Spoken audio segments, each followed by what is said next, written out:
So how many now that's what I call music?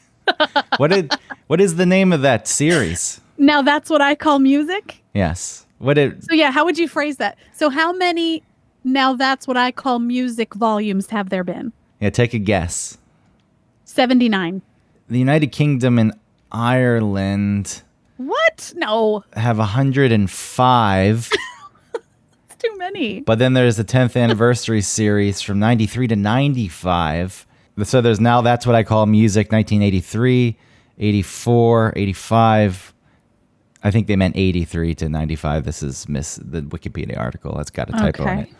So they did anniversary series for a decade, but they started with 83, went through 90. There has to be some overlap. Then they did right? Christmas series, and they have a dance series. There's a DVD but I mean, series. Just straight up, now that's what I call music volume 19 and then to 20. There's no way that there aren't repeaters on 20 that there were on 19. But there's still separate releases. Then there's the Millennium series. What does that mean? Which is now that's what I call music 1980 through 1999, but they already did the 10th anniversary series. This is all crap. What a scam this is. Here's the special editions. Now that's what I call music, the summer album, 86, Smash Hits, Decades, the deluxe edition. I don't know what's on them. Come along and ride on a fantastic voyage. That's on there. And then summertime. There you go, United States. They began in 1998. The most recent album in the series is 74. What did you say before? Oh, I said 79. Yeah, so you were close for the U.S. Yes. Now that's what I call music 74. That's too many. But surprisingly, the recent releases haven't sold as well, with now 34 only selling 88,000 copies in the first week compared to the 621,000 of now 7, which was debuted in 2001. Of course, why would people buy compilation albums when you can just get the songs that you want? I'm looking at volume 2. That was released in July 1999. And it's Britney Spears, Baby One More Time. You get what you give. Don't give up. And then Closing Time. Yeah, Semisonic. So Millennium by Robbie Williams. What year was that? 99. See, look, that made more sense. Because if you wanted just hit songs, Napster was just out in 99. But, that wasn't mainstream enough. So if you wanted just the hits and you didn't want to go buy all the singles, and great, a compilation album. The fact that it still goes on to this day. Yeah. And that they're surprised that they're not selling as well.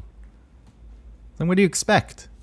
Father of mine, where have you been? You weren't around, and I got angry and sad and needed to prove to the world that I was worth loving, so I started a band. Yeah, that's what motivates people. And I got famous. American Woman. What's my age again? Oh my God. Oh, Bailamos. Let the rhythm take you over, Bailamos. Which one is this? Enrique Iglesias. No. What? 3. Oh, it's 3. Okay. What's Sometimes by Britney Spears? Oh, sometimes I run, sometimes I hide, sometimes I'm scared of you, but all I really want is to hold you tight. That song she's singing, she's serenading herself. Yeah. Aw. She's having struggles with herself. I made that up. That's maybe not what they intended. No, that's real. But by that point, she was already falling apart, right? No, not yet. Yeah, I think it started early. Not yet. Maybe people in the real know, but the microscopic cracks were already forming. You couldn't see them as an outsider yet. It's a lot of pressure to be that famous and go on stage and lip sync and dance. And to not be very good and really should have just been a dancer. I did it all for the nookie. Stick it up your ass. Stick it up your ass. Yeah, that's when, now that's what I call music should have ended. What's on 74? It's $21. Oh, there's one verified purchase, and the review is love. Okay. I don't see the... What's the name of that person? Esther? Audio CD. Oh, whoa, the audio CD is $40. They have it on vinyl also. Okay, Good as Hell by Lizzo. Feeling good as hell. Dance Monkey. I don't know what that is. Blinding Lights, The Weekend. A lot of stuff I don't know. Roxanne by Arizona Zervas. Bop by Da Baby. Yummy by Justin Bieber. I don't know any of these songs. Know Your Worth, Disclosure and Khalid. See, look, South of the- I'm so confused now because I looked up now. That's what I call Music 74, and it says it was released on November 23rd, 2009. So maybe this was the British version. They're not even synced. Now that's what I call garbage. This one had this one has Snow Patrol on it.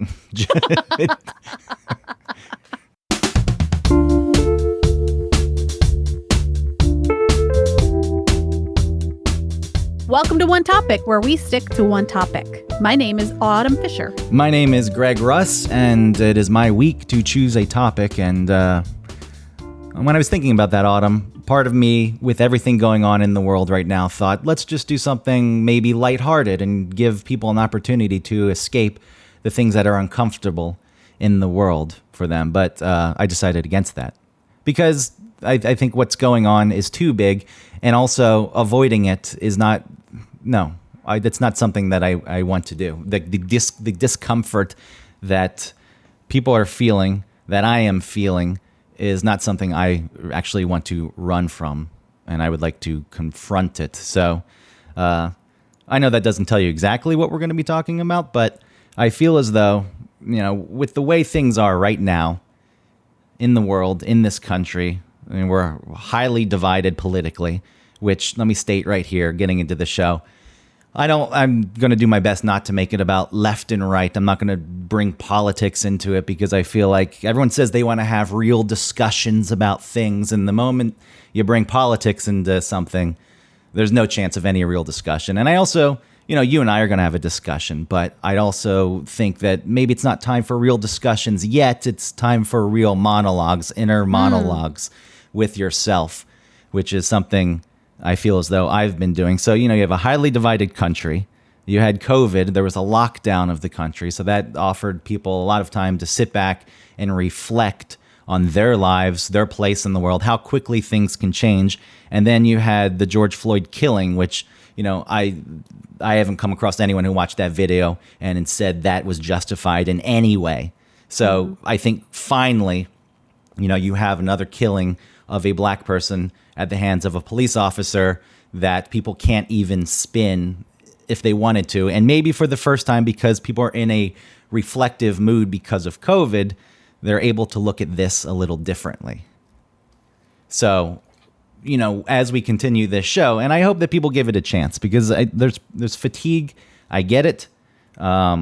It's a subject that you may not want to explore, but really what this episode I think is going to look at is it's the projection of my effort to understand how I fit into it all. And race is going to come into it, but only from the view of a white person. I'm not going to try to assign any understanding or feelings to a black person, to any other person of color, because I don't understand. And I can try my best to understand. And I don't want to get into is there, actual racism still in the country? Yes, it still exists in the systems. Maybe it's not egregious, but I don't want to argue that really either, even though I just said yes. And the reason I don't want to get into that is that just opens up a whole other can of worms too. If a black person tells you that there are problems with their relationship with police, why wouldn't you believe them? Yeah, because okay. I don't know if you're asking or is that rhetorical? It's rhetorical, but it's why does this argument need to come up? No, you shouldn't be acting this certain way. I don't want to get into any of that either, really. Yeah. Even though it was just kind of set up. Take it at face value. If people say something, believe them. If someone tells you that they have cancer, you don't say, well, it's your fault. Sometimes it is your fault. If you were a smoker, a lot of times people get cancer and it's not their fault. Right. Well, even if you do get cancer and it is your fault, that doesn't mean you don't get medical treatment. Yeah. and you get compassion, and you get people who say, wow, this is a big deal, and this is actually happening to you, and whatever the reasons that is going on. We could explore those all day long, but the fact is that's actually happening to you right now, and I'm sorry for that. And I just wanted to approach it from that angle and, again, explore how I fit into it all as a white person, I guess, because I feel as though for the first time in my life, and I think many white people's lives, we're actually somewhat aware of the fact that we are white, which is something that we haven't had to ever face before. Like, yes, you know. Not on a mass scale like this. No, and it's playing out a couple different ways. Either people are feeling guilty about being white, or they're feeling defensive about being white, right. Or they're just avoiding it altogether. And, and also that defensiveness comes from something that you're feeling. It's not, defensiveness is the result of feeling something else. Yeah, I mean, somewhere inside. And the reason why the defensiveness is easier to feel, because then you can be like outward instead of inward. Somewhere inside you feel as though something that is being shown to you it's ringing true in a way. Right. And you need to, I think what is happening with white people who become defensive when they're faced with this idea that there is a privilege, and I know that word turns people off too, but yeah. You have to use it in this case, because the fact that you can act in any of these manners, avoidant, defensive, or guilty, those are all pretty extreme reactions, and that in itself is the definition of privilege. It's like think about being a person of color. The reason I bring this up is you don't usually have the luxury of living your life in such definitive terms. So you're navigating a system that is highly aware of the fact that you are of color, and therefore you're very aware that you're a person of color, no matter who you're interacting with. And I think that is the truth. I think that I don't think that, I'm not speaking for anyone, but I think that there are times when people of color are reminded of their color much to a much less degree than it was like in the 60s or something, obviously. But that doesn't mean that there aren't some hangovers of ideas of what Black people are, how they behave.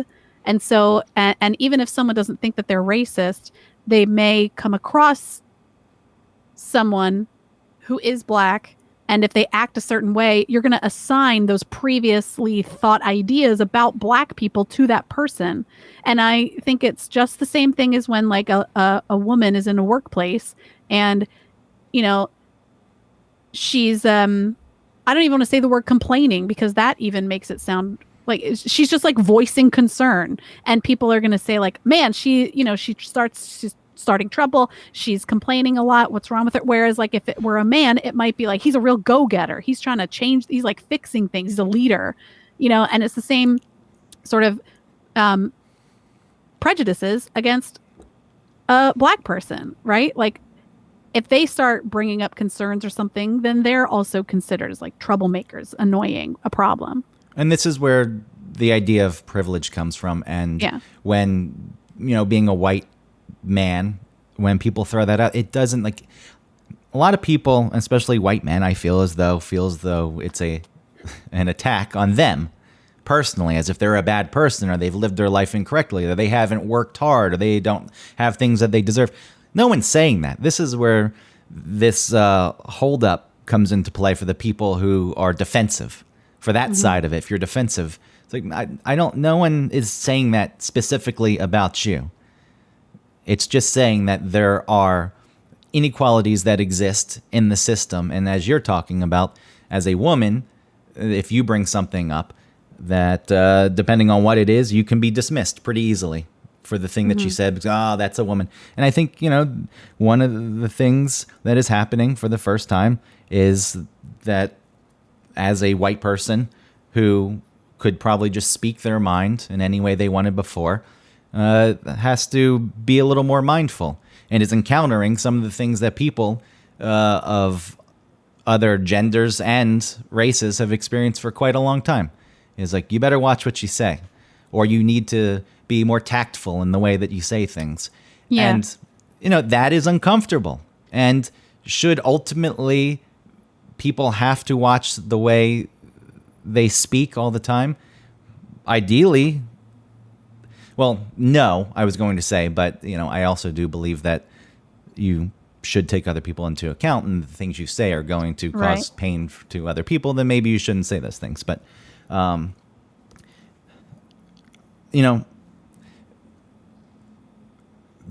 being here in New York and seeing all the protests that are going on and having all the white people involved in those protests and agreeing with the reasons that the protests are happening, but also feeling as though I'd be a fraud if I went out there, a hypocrite of some sort, and getting involved is also what, has triggered this thinking. Okay. Why do you feel that? Well, this may be somewhat of a clunky show because this is an exploration. And I'm still trying to figure all of this stuff out. And, I feel like probably just jump to the other side of it. I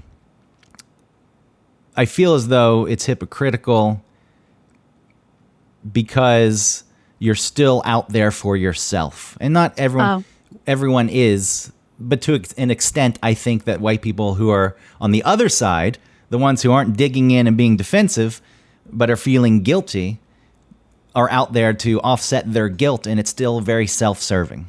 Right, okay. And it doesn't mean that you shouldn't show your support if you believe in the cause.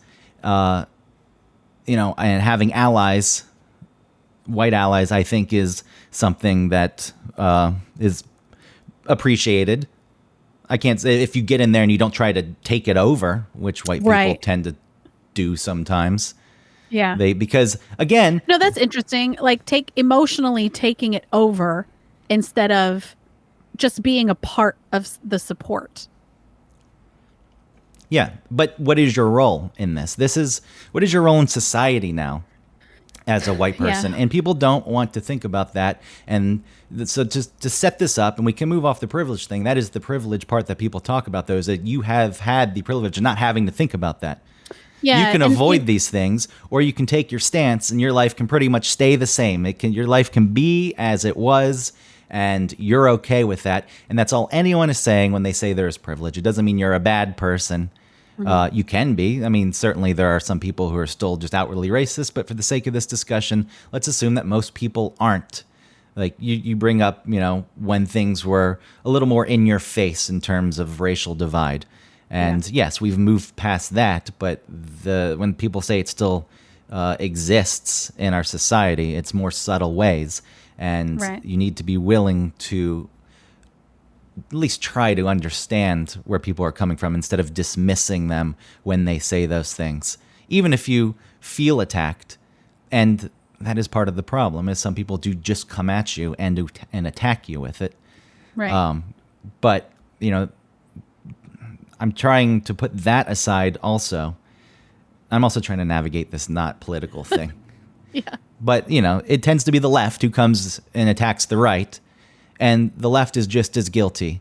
They just act in guilt. And that's the self-serving nature, I feel as though. Unfortunately, all of it's almost like if there were a filter, and all of these people were filtered through the filter. The ones that remain in the filter are what gets the news coverage. And the people who go through the filter are the ones who may actually do some real good and practical good in the world as far as relationships between different races, what each individual needs in any society or neighborhood or whatever. Do you know what I mean? But what gets the most attention is what is left in the filter, which are the people who are radically opposed to each other, or the ones who are violent, or the ones who like you said, are like defensive. Yeah, those are the ones who get the attention, but the ones in the middle still aren't doing anything. A lot of people just sit in the middle like, I'm not racist. I have friends who are black, and they think that's the extent of it. And, for the most part, that is the extent of it in terms of the idea of what racism is. And, this has been brought up before too. Like, racism has been thrown around and it's a pretty extreme term. And a lot of people aren't racist. I'm not racist in the sense that I think white people are stupid. So therefore, I don't think my race is superior. I find white people to be some of the most annoying fucking people on the planet on all sides. And it is because they're in this position where they're high and mighty for one thing or another constantly. And therefore, when we talk about this, racism in itself, using it as a term, I think gets people to clam up, because that is so they say, I have black friends and I don't have these kind of thoughts and I'm not racist, and that's the end of it. And it's like, but that really, there is more, and it's subtle, and this is what I've been exploring myself. You're talking about the extremes, get the coverage on the news. That just further divides the nation. Look at these people on the left who go after the people on the right and say they're awful pieces of shit, and the people on the right who say the same thing about the people on the left. And it's like, all right, that's not getting anywhere. But if you're sitting in the middle not doing anything, or just thinking that everything is okay and not taking people of color's word that there are problems in the system, and saying, no, they're not. Look, I have a black friend. And it's like, that's not helpful. That's you're not getting anywhere. What is that person who says something like that, or who thinks that way and says, well, I'm not racist. I don't think I'm prejudiced or racist. What do I have to do with any of this? What is your answer to those people? Well, it's a very difficult thing. How do we fit in as white people into this whole thing? It's not our movement.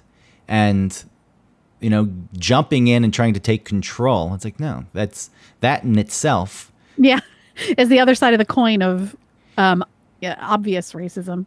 Well, it's just like, hey, look, because the way it's been set up for so long where the white people will come in now, we'll help get your cause pushed through. It's like, that's not our role in this. And our role is a supportive role. And, again, if you're out there because you're feeling guilt for being white, I don't know how helpful that is in its own right. Like, there are people who this is why it's difficult to talk about, because those people shouldn't just sit at home. Getting out, offering support. I just when people talk about wanting equality, they need to recognize their motives for doing things, and the people who have the guilt often can't be realistic about their own true feelings at the same time. As they're criticizing other people for saying that they're not racist but are becoming defensive. This is moving into like the idea of prejudice. We all hold some levels of prejudice. Right. I think also people being afraid of their own thoughts, versus their actions.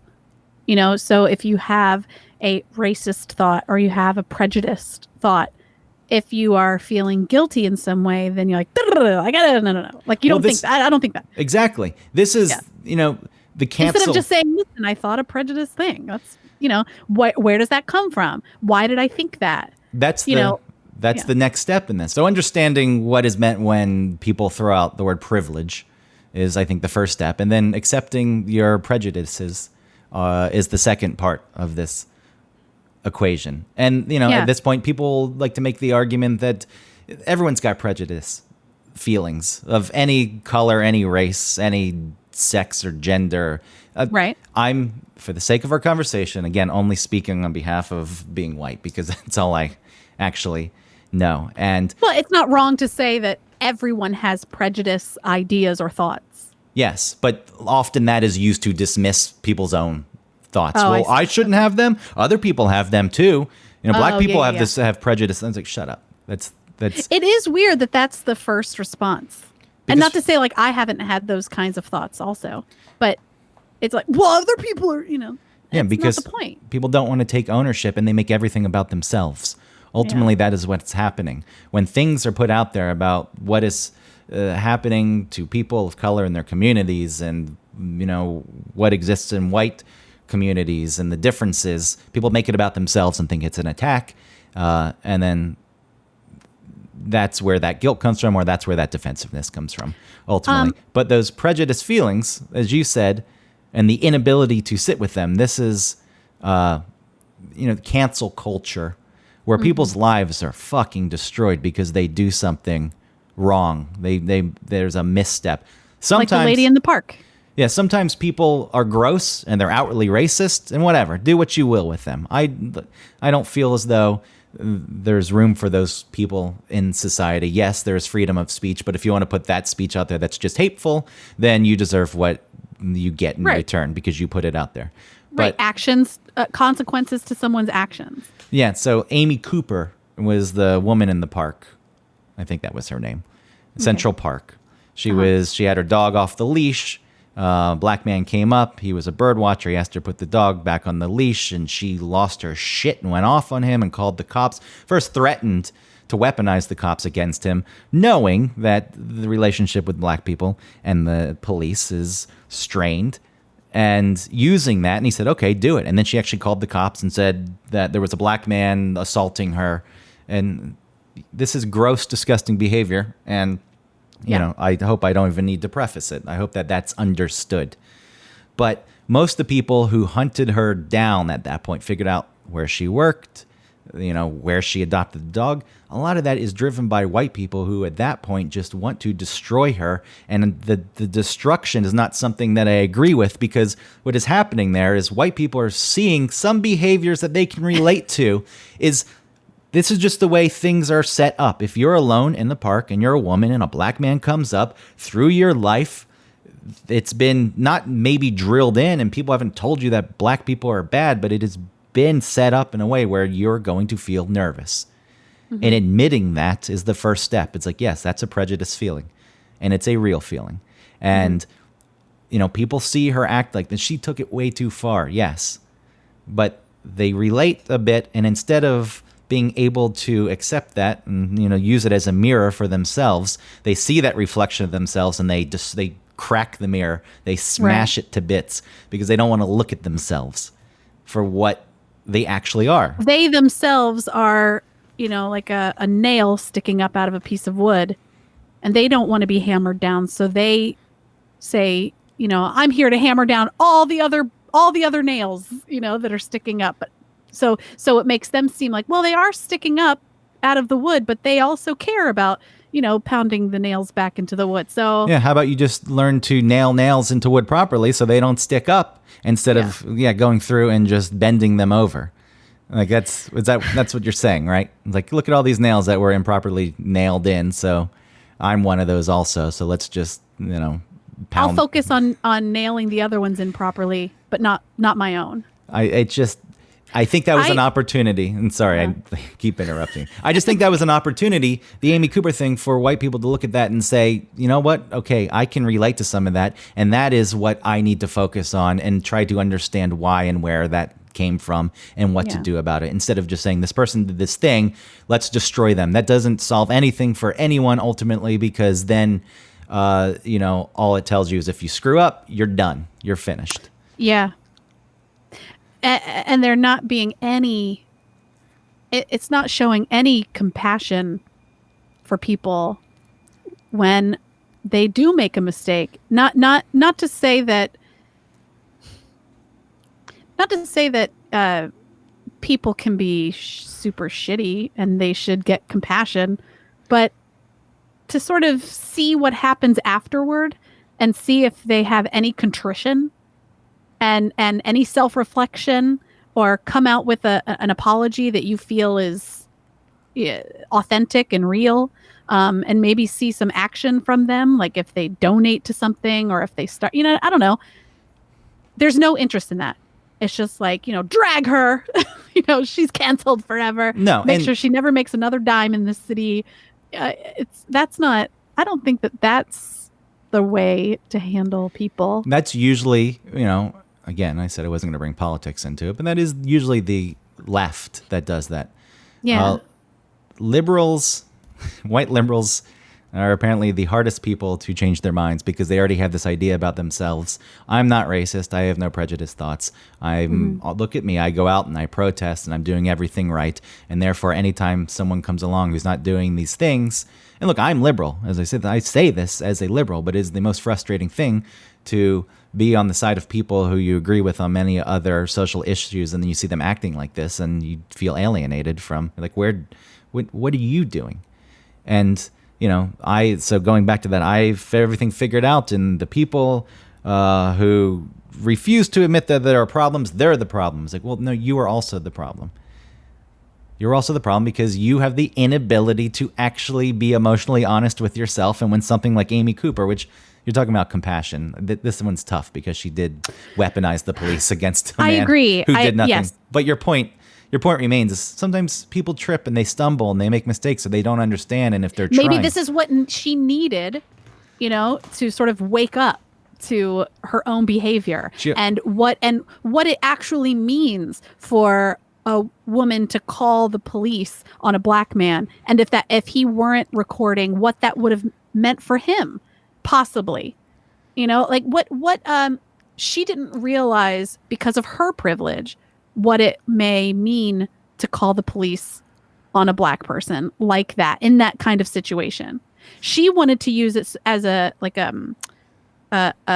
chess move, right? Like, I have a move, you're black, and I'm a woman. But she knew. And I'm going to say, I know, that's what I'm saying. So she knew that this was like a way to get ahead, in a way to get what she wanted, or which was whatever, to not leash her dog. Gives a shit. I don't understand why, but whatever.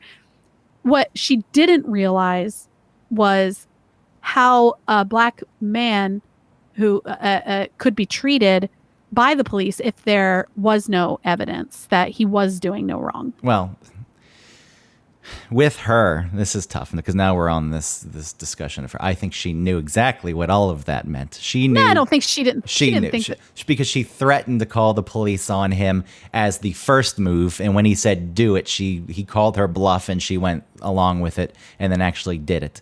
Maybe she didn't think consciously, I'm going to call the police and they're going to come and there's a good chance that they kill him. But she used the knowledge that there is a strained relationship between the black community and the police against that man to try to get him to go away.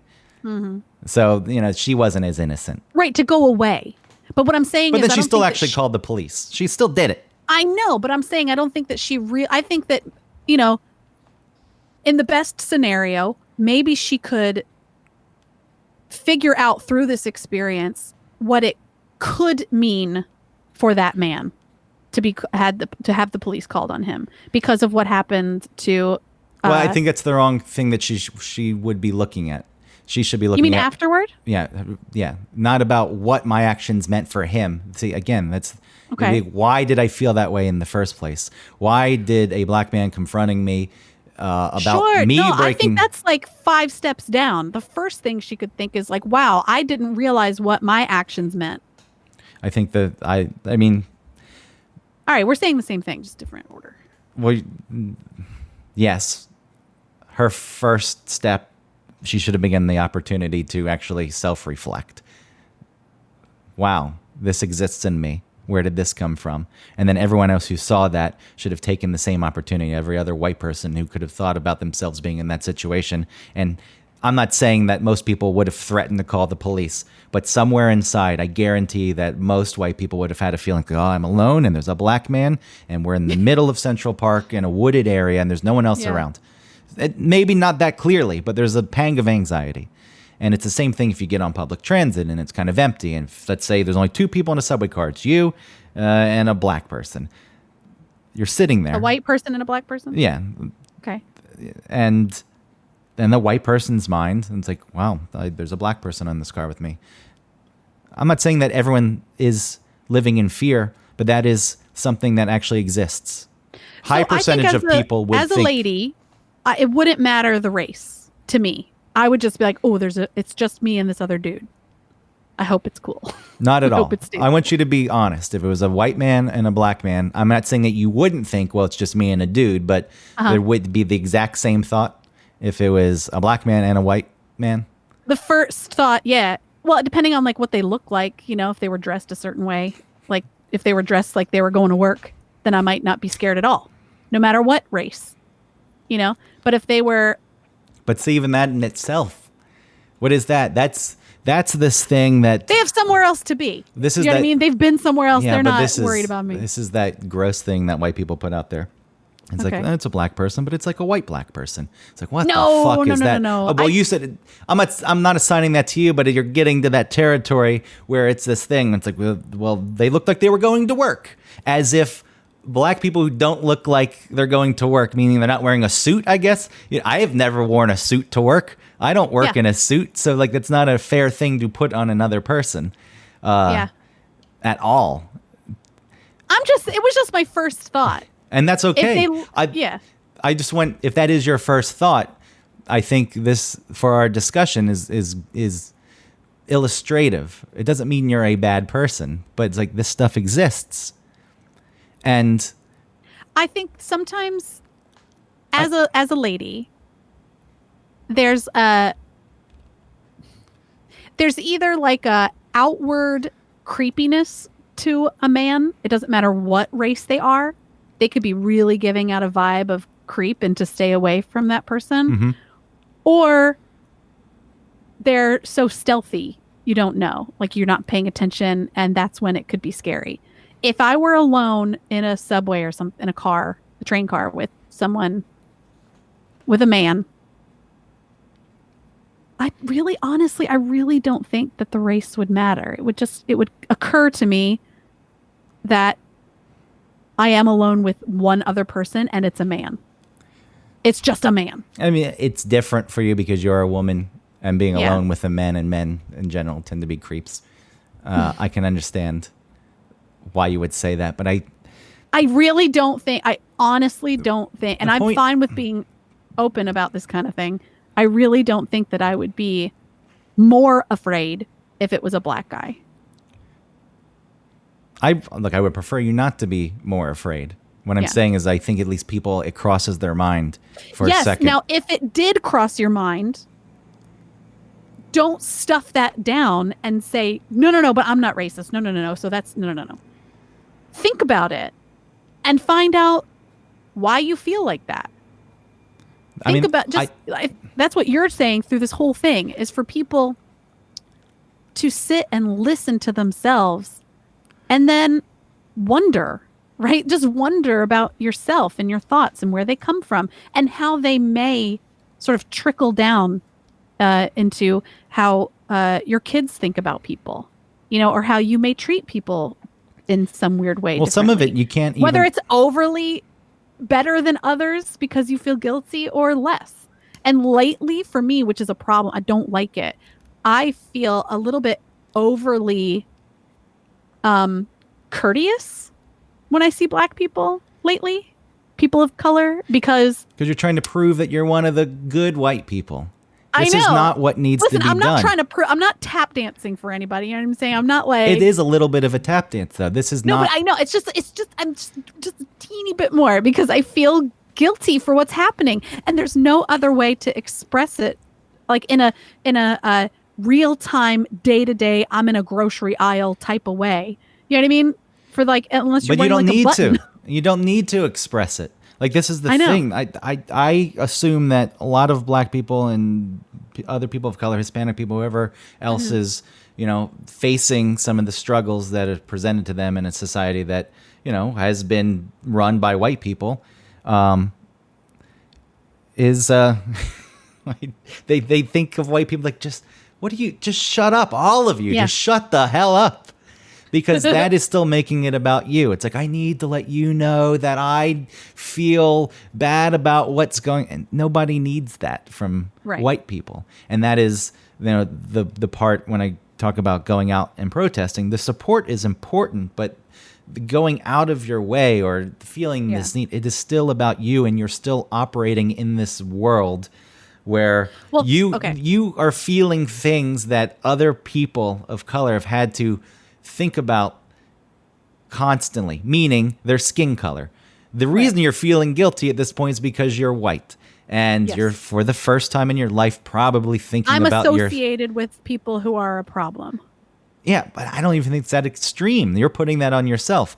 Yes, when you talk about the inequalities, it is assigned to white people, but that's just because that's the way the system was set up. And a lot of people who work in that system, the majority of them aren't bad people who are trying to do their best and treat everyone equally. This is where a hang-up comes into play, is that people do act like that. So they think because they act like that that's the end of it. And what is difficult and what I'm trying to get at is that what you just brought up. For the first time, you're thinking about your skin color.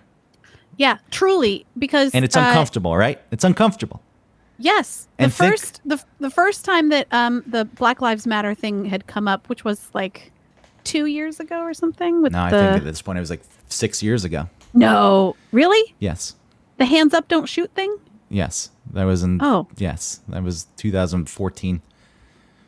Oh gosh. Anyway, okay, sorry, I don't know where time goes. I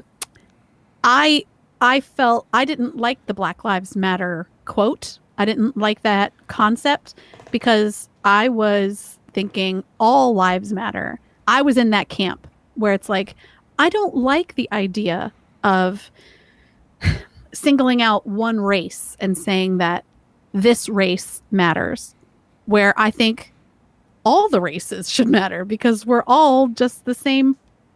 We're all just human. And I felt so I was living in Laurel and I only lived around Black folks. And when I talked to them, we'd be like me and my next door neighbor would be chatting. And I was really bothered that all of a sudden I was starting to think, oh, look at us. I'm white and she's Black and we're just having a nice conversation. Of course, I liked that we were having the conversation. It was nice.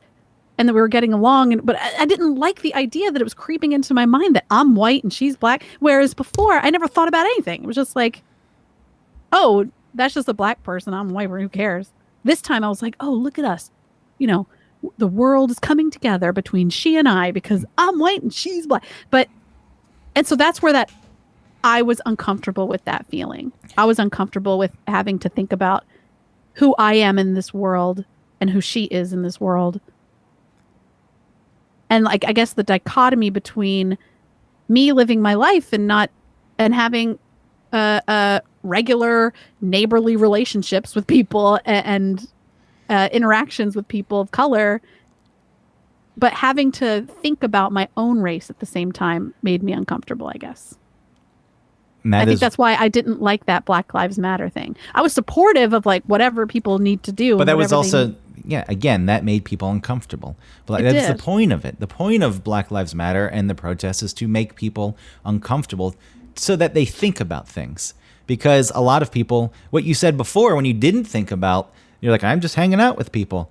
That is, you're not uncomfortable, but you're just living your life in a way that you don't have to think about race. When people of color do think about race, when you're thinking about the fact you're white, think about, a Black person. We're going back to that subway car, for example. You thinking about, when I say you, I just mean like a generalized, not you, but a generalized white person. Okay. I'll say me, because a lot of this is projection into the stuff I was thinking about myself. So I'll take ownership of it. It's like you get on, it's like, oh, I'm on this car with only a Black person.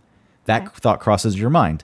However far it goes at that point, depends, varies on some factors. Like you said, sometimes it is the way the person looks, and none of that is fair.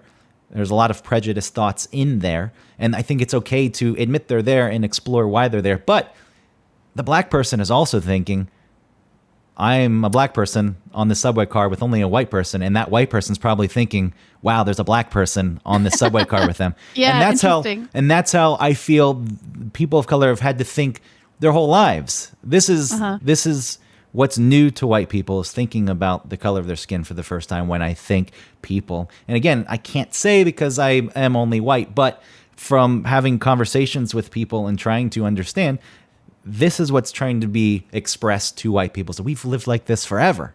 We've always thought about the color of our skin. We haven't had the luxury of not thinking about it in some sense, even something small like that, just getting on a subway car and there's not that many people and you're the black person, there's a white person, and like, oh, well, that person's probably feeling some kind of anxiety because they're on the car with me. Like, that's no way to go about life. And for the first time, the ownership of those uncomfortable feelings needs to be accepted. It needs to, instead of becoming defensive and saying, I don't have thoughts, I'm not racist, I'm a good person, I have black friends. Mm-hmm. It's like, yes, all of that, what you said, that's true. But there's more to it than that. So stop digging in your heels and shutting down. Or, on the other side, I'm so perfect, look at me, I don't even think about the color of people's skin. Yes, you do. We all do. Everyone does. Even as a little kid, when you don't understand what race is, one of my good friends, and now I'm sounding like one of those people, I have a black friend, but one of my first friends was, my friend Nebby, who I still talk to. He's black. And just as a kid, you just notice he looks different. It doesn't mean anything more than that. But I remember I liked the way his hair felt because it was different than my hair. Mm-hmm. So to say that you're not going to notice these things and we can get to a place where we don't think... You can think about it. Hopefully, you can get to a place where you notice someone's skin color and you don't think anything more than that. But that's bullshit too. It's like, I never think about race. It's like, yes, you do. Everyone does. I remember in elementary school, one of these teachers was telling me that she's colorblind, like as far as people's race. And so I was like, so if a black kid walks in the room, you don't see them as like a black kid? And she's like, nope. And I remember thinking in elementary school, like, that's bullshit. It is. I was like, I really, for so long, I really just felt like these are just descriptions of someone. They're just adjectives, And it's like, black girl, and to me, that didn't come with anything, and the same thing, like if it were some other race, it would just be a descriptor. It wouldn't be anything that like when people say like, you're from Mexico, should I call you something besides Mexican since that's offensive? It's like, it's the same, you know what I mean? It's the same thing. Those things don't have to carry a pejorative with it. It could just be a descriptor of somebody. Look, when I moved to New York, I realized I had prejudiced views in ways I never knew existed. And they weren't really anything more than anxieties of being around people of different color. But growing up in the suburbs of Atlanta, there were some people around of different races. And as I said, I was friends with them, but you're still just kind of living in this one certain life. And then I moved to Atlanta, and living in Atlanta, it opens up the world a bit more, but it's also not... But even Atlanta is real, I feel like, divided. Yeah, it's like the white neighborhoods are here, and you go south of the city and west of the city, it's black neighborhoods. But the black culture is more integrated into the city itself, but the where people live is still, I think, pretty... There's not much interaction. Separated, yeah. I've had more interactions with people of color in Maryland since I've been here for like 3 years than I ever did growing up in Georgia. And in Atlanta, because you tend to get in a car, you're not public spaces, you're not walking, you're not really coming across people as often. So when I first came to New York and you're packing the subway cars, and I know I bring that up as the example. Different. The reason I keep bringing up the subway is because when I first moved here, that's when I realized that some of these thoughts existed. And it wasn't like, that's an awful person. And it was just like, why am I feeling a little anxiety being around this person right now? And, for the longest time, you just don't think any more of it than that. It's you like, could take race out of it. And when I felt this being in New York with you pass by like a group of kids. And not like little kids, but like teenagers. And you think like, trouble. Just for a second. Look, that's fair. I think that's the scariest group. If you come across a group of teenagers, that's anxiety that is not misplaced by any means. Oh, okay. Well, I felt that, and I did that sort of self-reflecting thing. Like, what's that about? They're volatile. You don't... Yeah. Any group of teenagers, just depending... when I was a teenager in a group of teenagers, we caused trouble. We didn't go really screw around with other people. We destroyed things. And it's like, if you just come across a group of teenagers and they're feeling like fucking with you, they're going to fuck with, like, that I will still get nervous and probably always get nervous. And also it's just the embarrassment of then maybe being beaten up by kids. It's like, not only was I, beaten up, it was a bunch of children that did it. So I don't think that's misplaced. Okay. So I mean, again, I'm just trying to understand how I fit into all of this and what I can actually do to help, because I do want to help. Mm-hmm. I don't feel like going and projecting my guilt. And I don't feel guilt I shouldn't say that. There is a leaning towards feeling guilty for being white because of, all the problems that are now highly visible. And they've always been visible. But like I said at the beginning of this show, I feel like it's really coming together, where it's a lot of people who maybe didn't understand it before are finally starting to get things and want to explore a little more. And it's, the first time I think that I've explored this deeply about it. So like there's a tendency to want to lean towards guilt and show like I'm one of the good white people, but that is wrong thinking, because that does set you up to saying they're the bad white people out there.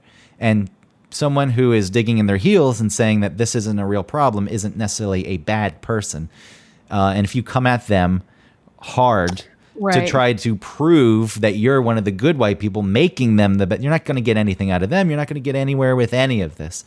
And ultimately, both sides and any approach and the avoidance approach, it's all doing the same thing, which is not really helping in a supportive role. The only way you can eliminate a lot of this stuff is to first try to understand privilege without getting angry and feeling as though it's an attack on you. Just understand that it exists in little ways, and it doesn't mean that you've lived your life in any improper way. And ultimately, hopefully everyone can live their life the same way you've got to live your life. It doesn't mean you need to give anything up. And then admitting, the thoughts that you have. I think that's the next step in it. And when people slip up, like there was this shop in Williamsburg, Brooklyn, a neighborhood in Brooklyn, and the person working, there were 2 black women in there, called the police on them for shoplifting. I don't even know if they were shoplifting. Maybe they did shoplift. That at that point didn't even matter, because the person working was white. They called the police.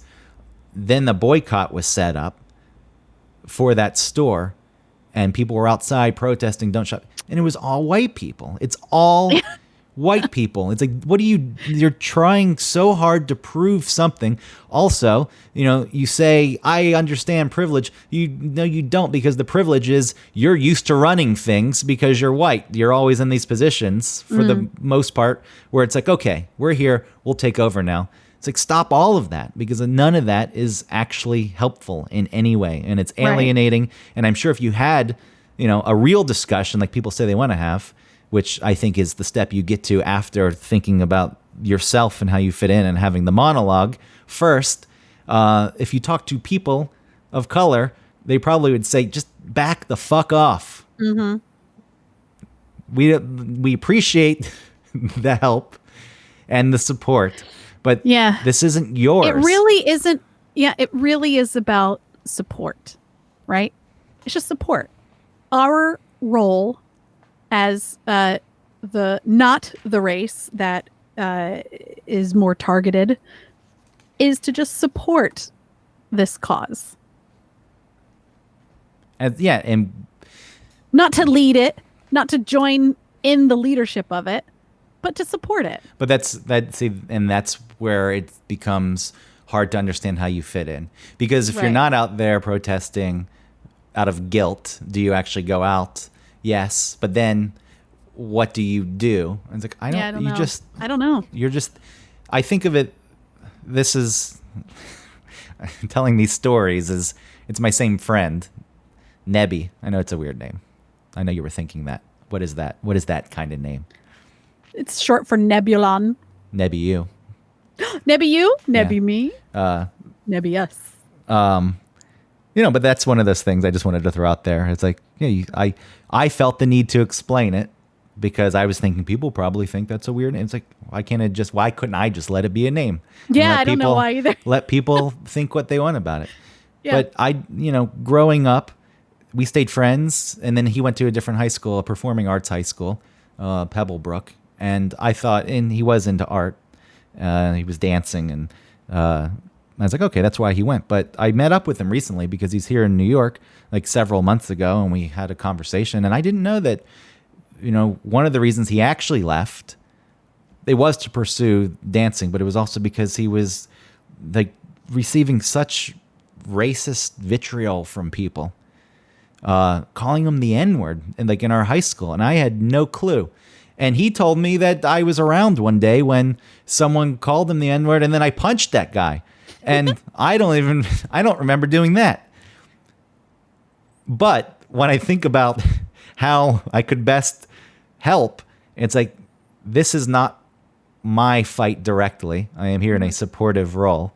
And if someone needed to be punched, like figuratively at this point, hopefully there's no one to punch literally, but I guess you didn't seek out that person. That person came to you, right? You were there, I guess, when it happened, and you supported. Yeah. And then I just did it, and then I didn't like spend the rest of the day, I'm such a good person, look what I'm going to tell everyone what I did. I was like, well, listen, I don't even remember. I feel like that sums up the way I would like to support this whole movement. I have I made these little signs for my windows that face out to the parking lot of the apartment. And I did have an urge to take a picture and post it on social media. I did not. Because for me, and the whole reason why I'm not really posting about it on social media is because I feel like it's a lot of signaling. And I don't feel like to be supportive in what's happening, that I have to post about it. I don't think that. Do you think yeah. Even posting or putting it in your window in the first place, though, you're trying to show that what are your motivations? I don't want to assign. I don't want to assign. I want to show that I am supportive of this movement. But I don't want to. I guess maybe my threshold is like, that's enough sort of signaling for me. It's just on my personal, little area, just letting you know that, it's a rainbow flag and a BLM sign that I made. And those are two things that I'm thinking about that I support. And is part of it, though, that you want your neighbors to know that you're like, look, I'm an ally. I'm one of the good white people. Is that part of it? If it is, that's okay. I just think it's hard to operate without. No, not the neighbors. Like I said, in like these weird ways in like the grocery store, I do feel like I'm being a little bit more courteous or polite or something to a black person for some reason. I find myself doing it. I don't like that I'm doing it, but I know I'm doing it. But yeah, with the signs, I feel like, I don't know. For me, that's enough. Sort of signaling, and to put it online on Facebook, Instagram, Twitter, that seems, I don't know, it's a lot or something. It's a lot. It feels inauthentic. It's like, what are you trying to prove? Like, I know people go to every single march here in New York. It's like, that is a lot of work. What are you trying to prove? Or I heard about someone who donated so much money, like more overextended herself in the amount of money she donated to causes. And it's like, what are you trying to prove? I think it's fine if you want to do that. Just don't. I don't know about telling everybody about it.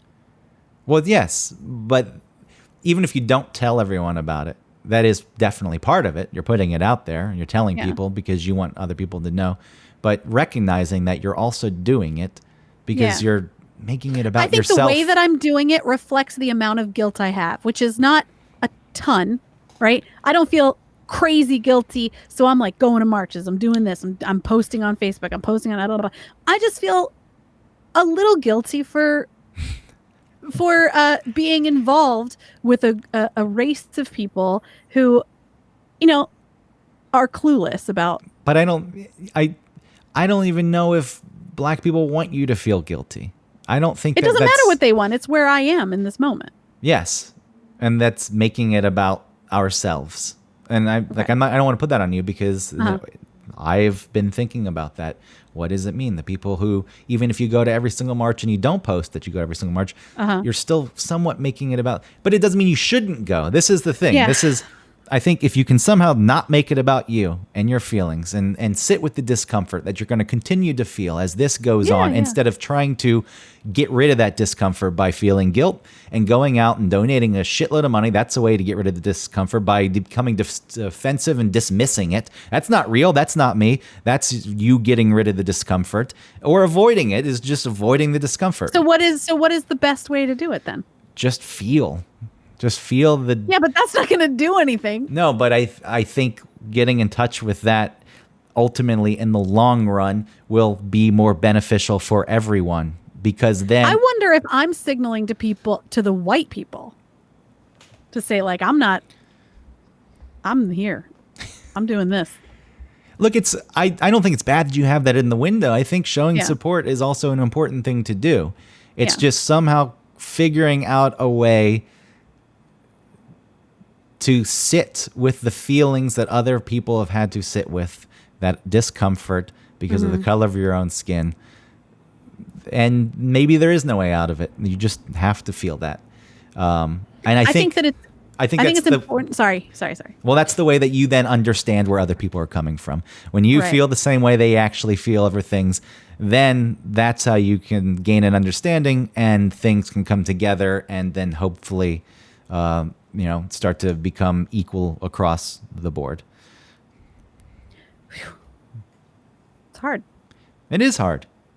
Yeah. I mean, and even talking about it like this, it's like making it about us. But the reason on our show that it's like, I'm not going to try to speak for any black people, or I'm not going to try to speak for any brown people. It's like, that's not my place. I don't know. So on our show, it's like trying to understand where we fit within this as white people.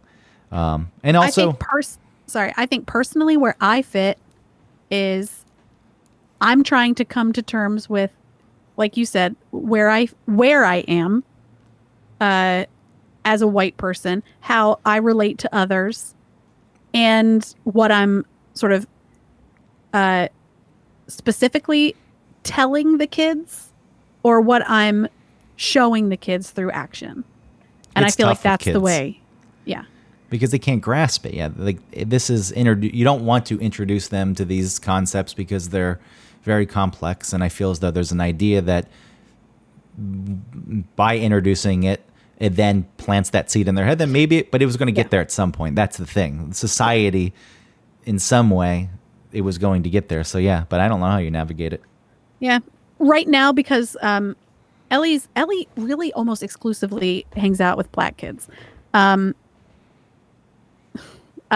So I haven't told her specifically about, like, black people. It's black people, and this is happening to black people, people of color, blah, blah. I've said that, there are a lot of people who are mistreated based on something that, is just a feature about them. And I use the word people a lot, and some people don't like that for some reason. And they have these prejudices. I told her what prejudice was. And so I'm just talking about people. And I was saying that, if she never hung out with black kids, then maybe I would talk about black people. But because she almost exclusively does, I feel like it'd be weird to all of a sudden introduce this thought to her. Yeah, and maybe it's something you wait until she asks questions too. Yeah. Instead of just introducing it. But, I think to sum it up, if you can, like you said, at some point you didn't understand Black Lives Matter, and all lives matter. It was just misinterpreting the whole thing. It was never that anyone was saying all lives don't matter. Right. People were saying black people have been treated over a lot of history as if their lives are expendable. Yeah. They don't matter that much. It's like, oh, that's a black person that died. Not as big of a deal as if a white person died. And that's where that comes from. And when you say, but all lives matter, you're making it about yourself. You're saying that someone else is telling you that your life doesn't. That's not. Nobody said that. There's a hierarchy, and it can be sort of extrapolated this way, where, it's who's going to be killed and eaten first, not just who, but what, right? So it's like cows before horses, horses before dogs, dogs before strangers before friends, friends before family. So if we are considering someone who, like, if we have a bunch of white people and this person is a black person, we're going to oust the less familiar. Does that make sense? Yes. So I think that that's where a little bit where this kind of thinking comes from. Well, it is not built just in. Historical precedents, but also a little bit of human nature. Yeah, as tribal creatures. Yes. But admit it and be aware of those things. Admit it. Yes. Yeah. That's what you have to live with, that discomfort of admitting that those feelings actually exist, and then listen to other people and don't try to tell them why they're wrong or they've made their own bed. Or it's like, no, stop. Why wouldn't you just believe a person if they told you that there's a problem that you don't experience? It's not your world. You're not in the middle of it. You may not see it, but it doesn't mean that it doesn't exist because you're not there living it every day. And if you can do those two things, I think that's at least a start. Who knows if anything can actually ever come together fully, but that's a start. All right. Well, thanks for listening to One Topic. It seems so trivial. Like and subscribe, rate and review. Yeah, smash that like button. Let's just get back to the things that matter. Yeah. Like us. Please like us. Please like us and tell other people you like us.